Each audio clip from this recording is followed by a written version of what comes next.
welcome back to Innovate Africa. And as you know, payments really make the world go round on the African continent. Years ago, people used to only use cash. If you never had a card, you couldn't access a lot of services, and it was just that until we've seen the evolution from M-Pesa all the way through to some of the latest fintechs that have risen in Africa. But today we focus on one fintech in particular, Chapa. Chapa is based out of Ethiopia, and their whole deal is about making things simple, seamless, and easy for you. Well, I'll introduce you to the founder, Nal Hallamariam. Thank you very much for your time. What does Chapa do as a business? Sure. So Chapa is basically an online payment gateway that enables SMEs, businesses, and government institutions to receive online payments from anyone and anywhere in the world. Now, the next question is a little trickier. It's easy to tell us what you do as a business, but why do you exist? What's your purpose? Why do you get out of bed in the morning? In East Africa, the population is 500 million, half a billion, which is a third of Africa population. And there are over 12 million MSMEs.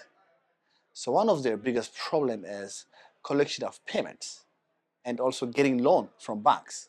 So what Chapa did is basically for them, they don't have to do the integration with all the banks, with all the wallets. So we are here in the middle with three lines of code API. So they do the integration with Chapa, and we collect all the payments that they have into one account. So it would help them to actually focus more on generating revenue.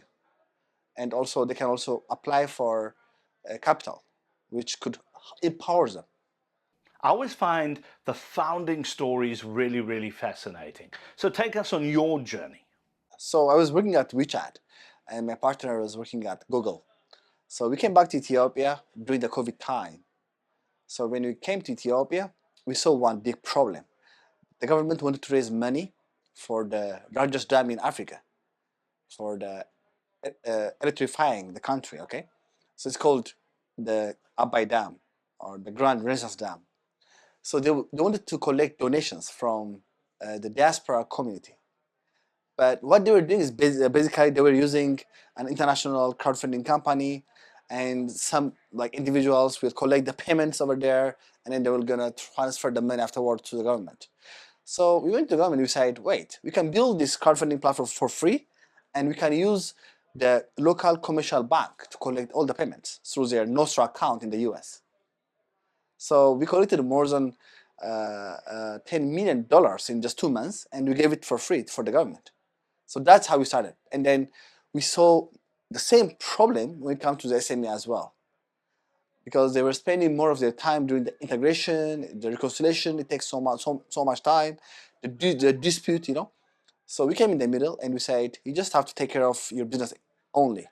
So we are here for you to solve all these financial issues through just a single API.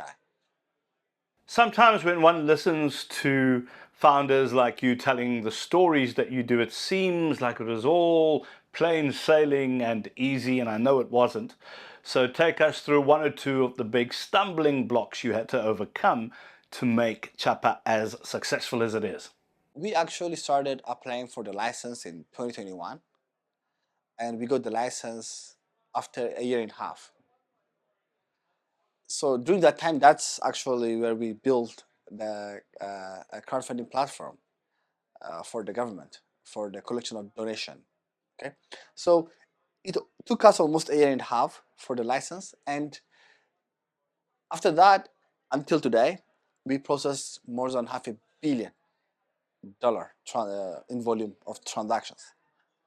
So by any chance, if you guys are coming to Ethiopia, you are applying for the e-visa, you are applying through basically our gateway.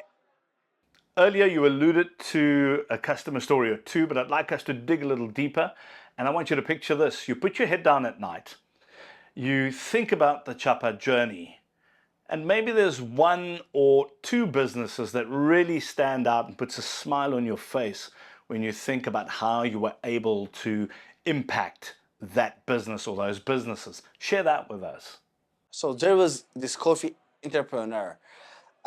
So, you know, they told their customers are from the different region of Ethiopia.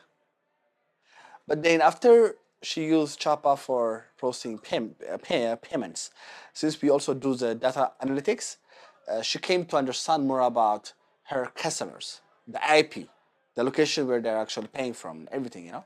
So she was really surprised to know that the location that she thought about her service was wrong. It was actually from other place.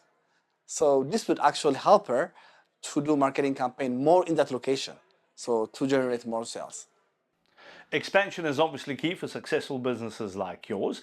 So which countries are on your expansion roadmap and why? Yeah, so that's Djibouti and Somaliland, actually the next. So we are almost in the completion of our license um, procedure. So the reason why we actually chose to expand in that area is because the East Africa population, it's 500 million right now. It's almost a third of the Africa population. And the market cap is $500 billion, $500 billion. So we are basically, there is a very big market opportunity and there are more than 12 million MSMEs. I mean, they need a gateway to be able to sell their service or products to the outside world. That's where you come. How much investment have you taken in thus far, and what is your message to investors who are looking at Chapa, asking themselves this core question: why is Chapa actually a company worth investing in? We raised actually only the first angel investment, which is from friends and families, and we raised close to 150K USD. And afterwards, we didn't raise any investment because we became profitable. And now, basically, our monthly revenue is close to $800,000, and it's growing with 15 to 20% every month. So you're obviously a profitable company. Growing organically is one option, but will you ever take on more investment? And if so, what would that investment be for? Of course, when we expand to other new countries, we need investors, not only for the money, you know, but to give us insights. Let's talk a bit about the African continent. We know that we've got hundreds and millions of young people under the age of 21. We also know that they're not adequately trained and skilled. So what is Chapa doing to make a difference in that realm? Most of the higher ladders employees at Chapa, they started from being an intern. So the reason is because we want them to have a culture of discipline, speed in execution. And for that, I honestly learned that from China during my time there, the speed and the discipline. And also my partner, he was in Canada, so he learned as well the cultures over there. So I think that's a combination of all this culture that we brought up to Ethiopia. And the talent actually comes afterwards, which we would cultivate them through different means, through trainings, and also well by attending different conferences like this one. I brought my team as well, so this would just give them, you know, a new exposure where they can learn, where they can meet new people, and see there are new things that they can actually be able to do. I just think that I think your experience in China is a game changer. People don't understand how much of a force China actually is. So what were some of the key learnings, the key lessons that you've learnt when operating in China? I actually spent almost 6 7 years in China. So one of the key learn that I actually learned there is you need to always innovate and be on top of the market. Otherwise, I mean, you can be number one today, but it's not necessarily a confirmation that we will be number one tomorrow. So that's what I learned in China, which is you need to always be innovative and you need to always be on top of the market. Plus, with discipline and speed, you can achieve any level of success you want. Now, I'm sure we can agree that none of us can do everything all of the time. Not personally, certainly not businesses, so therefore we need partners. I'd like to then focus on the partnerships in your business's life. Who are some of those partners that might have gotten you to this particular point, and who are some of those partners you think you need to take you into the future onto that growth journey you were talking about? That's a very good question because in fintech it's all about compliance and partnerships. Those are very crucial. For partnerships, we started actually Chapa by partnering with Flutterwave. So it really helped us actually when we started for the crowdfunding platform, the one I mentioned earlier. So we did that actually through partnership with Flutterwave. And beside that, we are also partnering with Cellulant. So Cellulant use Chapa to enable merchants to receive local payments in Ethiopia. I marvel at what this continent offers us. It's a blank canvas. We're fixing critical issues in payments, healthcare, education. There's just so much we can do to leapfrog all those legacy systems globally. Yet, there are many people who moan and complain about Africa. What is your message to the moaners and complainers and the people who say, well, Africa is not worth investing in? So what I can say to you is Africa now is China 10 to 15 years ago. Those who invested in China 10, 15 years ago, you can see where they are today. What is your advice to a founder who looks up to you and says, I want to be, and I want my business to be like Chapa, but they're only starting their journey? What is your key bits of advice to them based on your particular experience? Especially like those founders who started their journey in a difficult regulatory landscape. I advise them never stop doing what they are doing and start actually partnering with the government. They need to be able to show to the government, for even for free if it's possible, the impact that they can actually be able to do. So in that case, the government will understand that and will even open up the market for them. So I think the government should be their key catalyst to start to actually ignite what they are doing.